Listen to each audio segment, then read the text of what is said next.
Vorgus Vermillius, the blood armor, is in the DorkLair.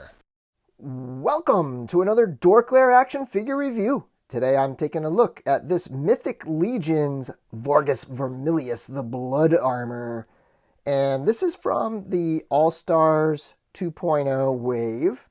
This is a reissue of the original 1.0 wave Vorgus Vermillius.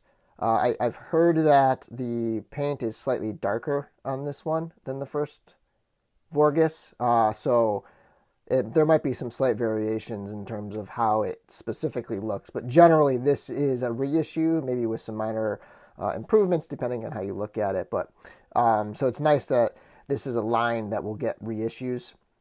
So if there's a figure out there that's like become super expensive, don't go buying it. Just wait. They do votes for the All-Stars, and you can hopefully get a remake of that hard to find figure like Rhaegor or something like that from the Mythic Legion's All-Stars 3.0, which should probably be coming out later this year. So this is Vorgus Vermillius.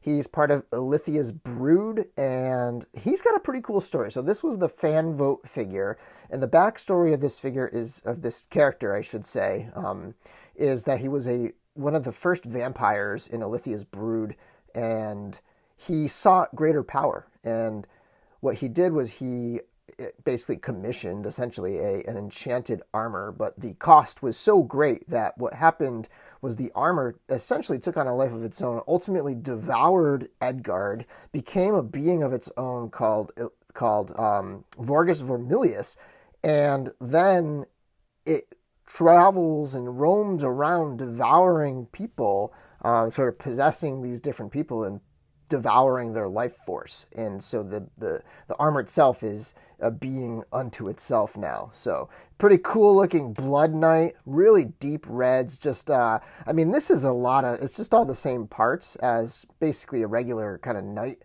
figure on the 1.0 body, but it's just the paint job that really lets this thing stand out. Really spectacular looking figure. I've wanted this one for a while, and I was really glad to get an order in when they had that 2.0, the All-Stars 2.0.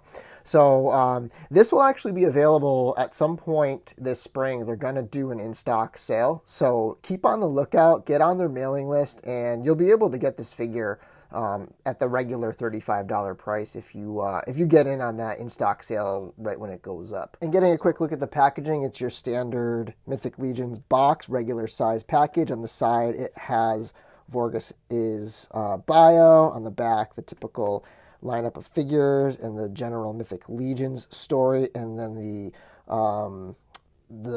symbol for Ilithia's brood on that side. And one other thing about these packages is that they slide off. It looks like a carded package, but it's like a resealable clamshell type carded package. So really nice if you want to keep the boxes. I'm starting to have a bit too many boxes, so I gotta start throwing my boxes out. Okay, so let's take a look at the paint sculpt details generally on this figure. And again, as is normal with Mythic Legions, in my opinion, it is the paintwork that really stands out. I'll talk about my weird cape setup and how it looks so strange in the back in a minute.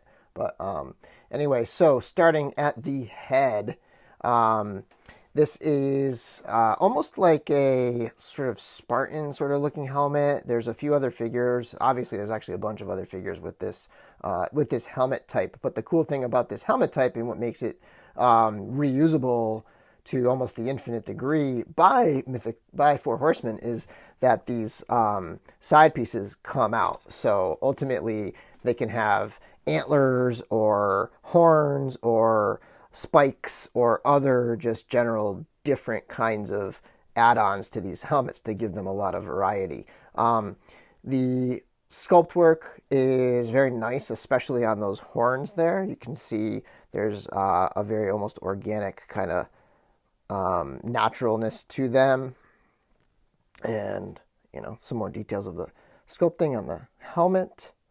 Coming down, this piece is a soft material, but it doesn't break with the look at all. I think it blends right in with the stiffer plastic of the other parts. These are also a little bit softer. The shoulder pads, and those come off, and that's where the cape actually attaches. Sculpting details throughout the armor and in the separate sections of the mail, and then throughout the arms, there's also that same style. And all the knight figures are going to have that. It's just a matter of how they're painted. This one's generally painted red, and then it's got like sort of a weathered, almost shiny, almost like it's got a life of its own. Like it's got like this organic, fleshy, I guess is the term. It's like a fleshy kind of look to it. And so then it's just got some darker weathering throughout, like some wash throughout the sculpted sections. Some figures, like the deluxe Knight Builder that I have,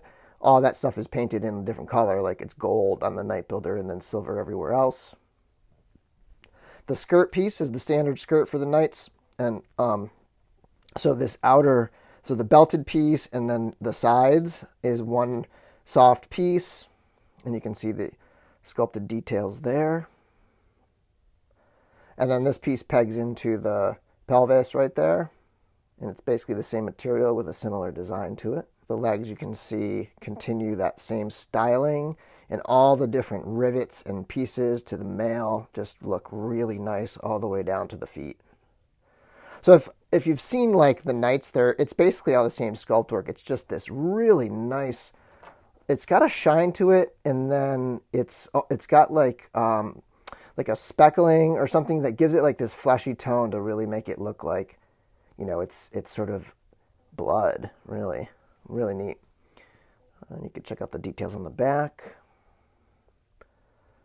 But the sculpt and the details in the paintwork and the way that they're able to take these same sculpts over and over again and sort of repaint them and restyle them just to make different versions of characters is really nice.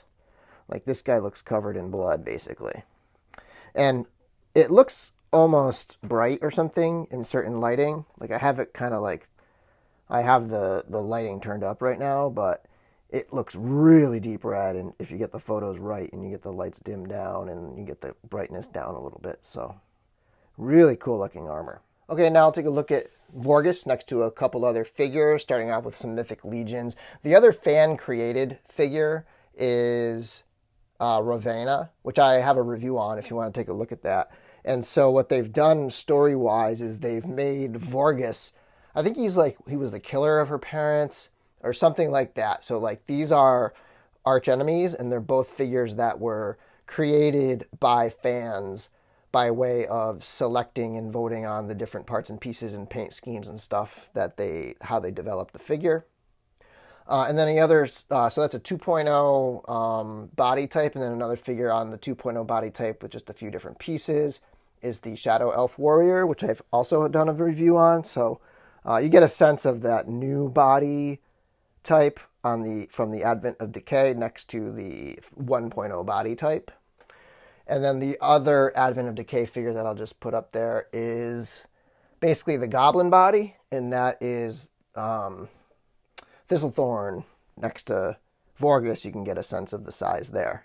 Okay, and moving on, just to show Vorgus next to a couple other lines. I have the movie Thor, and then I have the movie Aquaman. I feel like they're a little bit smaller, but they theme-wise and look and stuff, they kind of mix sort of well, in my opinion, with Mythic Legions, because they're very fantastical looking rather than sci-fi or modern age or something. And then finally, just one other figure. I just recently got the Darth Vader samurai figure, and you can get a sense of the size there.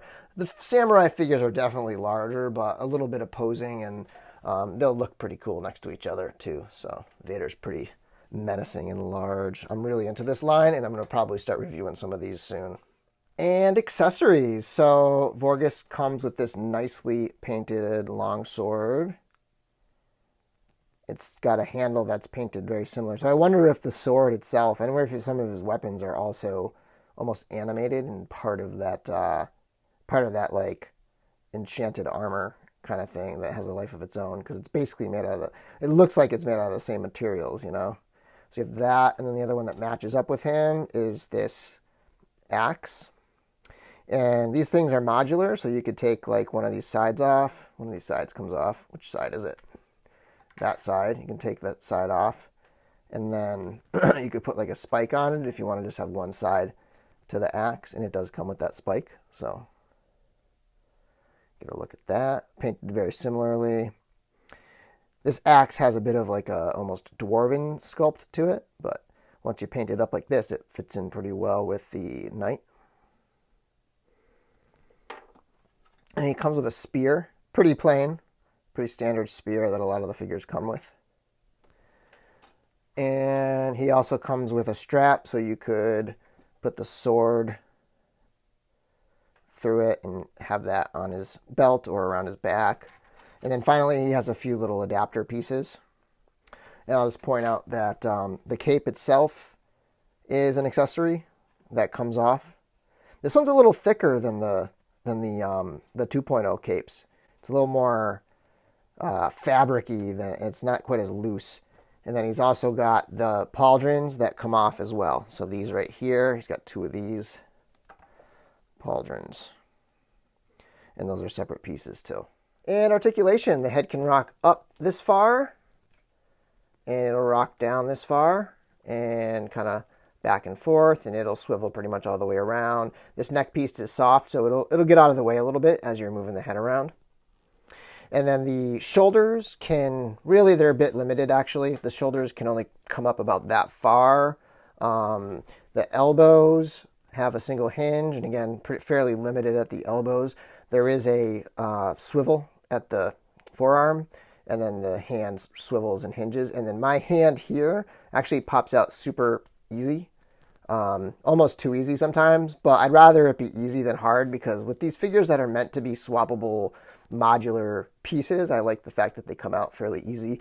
The waist can crunch forward a little bit and crunch back a little bit and twist around, and it's basically on a ball joint there.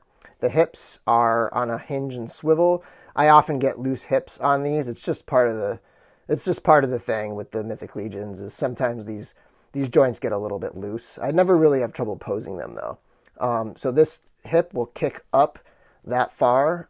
It'll do the splits out that far. So, basically full splits capability there. At the top of the thigh, there's a swivel, and his knee will hinge this far. Again, fairly limited, only a single joint there. There is I forgot to mention up here, there is a swivel at the elbow, right up here, right under, at the top of the joint at the elbow. And then the same thing, but at the bottom of the joint at the knee, there's a swivel right there. And then the foot can rock very nicely that far, and it will pivot very nicely as well. So, the articulation isn't phenomenal. It's not Figuarts or, some other like high-end line, but for what it is, I think it's pretty good. I do sometimes wish they were better articulated to do like two-handed poses, especially with some of the swords. But overall, I'm pretty happy with the articulation. And this line really isn't about super articulation per se. It's enough articulation, but it's really about the paint and the sculpt and the details on these guys. So overall, just another excellent figure from the Four Horsemen. The Mythic Legions line it's one of my favorite lines. It's I know there's a lot of reuse and stuff, but they're just so creative with the way they do it. I mean, just look at this blood red armor. It's such a nice finish. And then you have the modular features where you can customize. You can go cape, no cape, pauldrons, extra armor, no extra armor, adding pieces. They come with various weapons. I do wish the Mythic Legions would start coming with extra hands. Cornboy, one of the owners of Four Horsemen, actually was on the podcast, My Wife is Going to Kill Me. And he talked about maybe doing packs where they sell extra hands or something like that. That would be cool. Like closed fists, open hand, action poses, just some different stuff I think would be neat. But anyway, thanks for watching my video. Be sure to check out some of my other videos, like my review of the Mezco 112 Collective Onyx Batman. Great figure over there. Check that one out. And follow me on Instagram and Facebook. Links down below. Thanks for watching, and until next time, May the Force be with you.